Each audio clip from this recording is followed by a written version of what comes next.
It's somewhat remarkable that most people will adopt the beliefs that they were taught as children, live their entire adult life, and even to their very last breath on the earth, say and confirm beliefs that they never challenged. They never really thought, well, is that true? Or they never really thought, is that the highest truth? Or is that true for me? It almost takes a certain rebellion in a soul that is going to challenge everything that they come up against. And that fierceness is too little and too far between as far as I'm concerned. I love being around people who are willing to challenge what they see and challenge their limitations. It's a quality that lends itself to a spiritual transformation. Sometimes they call it you're a seeker of truth, and where the truth leads you, you're going to follow. Within the Tai Chi Gung system, when we are doing our moving and our breathing exercises that connect us to the forces of nature, we quickly discover that the quality of our thoughts has an impact on the vitality we have, how tired we are, how much sleep we need, and if you keep going, even to the extent of how much you eat or don't eat, what you choose to eat, who you choose to be around. So there's a science behind all of it. It circles back to a very core principle, and those who have had this experience understand it. And those who haven't had the experience, sometimes they'll say, well, that doesn't make any sense. So in the East, self-realization is an understanding that you have a creative force. You're connected to the force that brings things to you, and that when you think things, they show up in your life. Sometimes it's called karma. In certain circumstances, it's discussed as you sow, so shall you reap. The Secret by Rhonda Byrne discusses that in great detail. So we're a very practical group. Tai Chi Gung has been passed down in an unbroken lineage for more than 3,000 years. So this principle of having a thought and having it return to you is something that we work with all the time.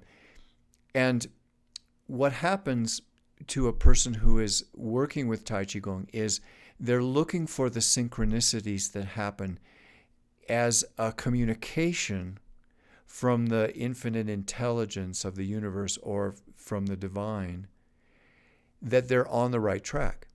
So you quickly understand that you're much more of a student, and to listen and observe and be willing to change and examine what you believe becomes a liberating experience.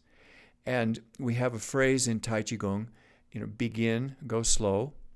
Some things related to beliefs are very traumatic. In my particular case, I was raised in a very conservative Protestant family. My father was the fifth generation minister and theologian. And so they were not really happy when I embraced Tai Chi Gung.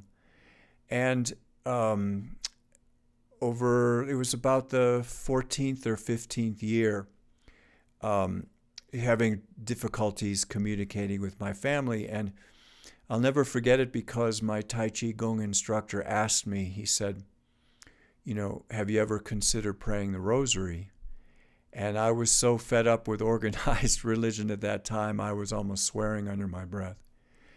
But I learned working with him that when he put a bug in my ear or a rock in my shoe, it wasn't that he was telling me what to do. He was saying, take a look at that. So I found myself a number of weeks later in the shop, the bookstore of a Catholic church, and I purchased a rosary. It was on a Friday, and I went up to the sanctuary and I sat down, and I was at a little pamphlet, and I was like the little kid, 5 years old. They're gonna put you in a tie and a coat, drag you off to church, and make you sit, and you're squirming the whole time. I'm just sitting there. It's like some things never change. So I'm there, and I'm sitting quietly in the back, and there's after they finish the Mass, sometimes what they'll do is they'll expose the host for adoration, and they start with a prayer, very often to Saint Michael, the Archangel. And it was a very sparse day. I mean, there might have been 4 people there, a couple homeless people in the corner, and me in the back, grumbling. And so this woman, probably in her mid-70s or so, speaks out loud that prayer. And I felt a sword go down the center of that sanctuary and split the atmosphere.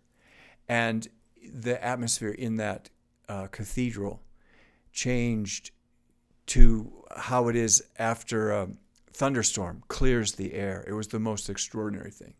And I feel about this, this tall. It was, I said, okay, all right, humble yourself, right? And so over the next period of years, I was praying the rosary, and I prayed it with diligence. Now, what's interesting about it is that in the midst of the rosary, right, I was also using the malas. And I was ancient mantras, and side by side, to weigh the difference and determine for myself. And one of the more humbling aspects of that whole process was that the beliefs that were, in a certain sense, thrown on me without choice had aspects of truth.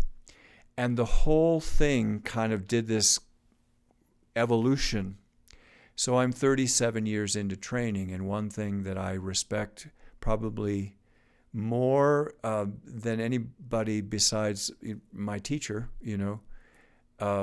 is a person's right to believe what they believe. And people come into Tai Chi Gong, and they're welcome, and they're, in a certain sense, the way that it's taught is that every religious belief is like a different chapter out of the same book of God, so that we can stand by each other, the Sikh and the Hindu and the Muslim and the Buddhist and the Taoist and the Christian and the Catholic and the person who has no organized religion can stand side by side and encourage each other. And what brings us together is a sincere desire to connect with the divine. So new students can grab their first class for free. You're more than welcome. We respect each other. The schedule is there on the website for those of you who are in Denver. And you can register, get a digital card that's good for 30 days, and just bring it to any class, and you can try a class and see if it's a good fit for you. So.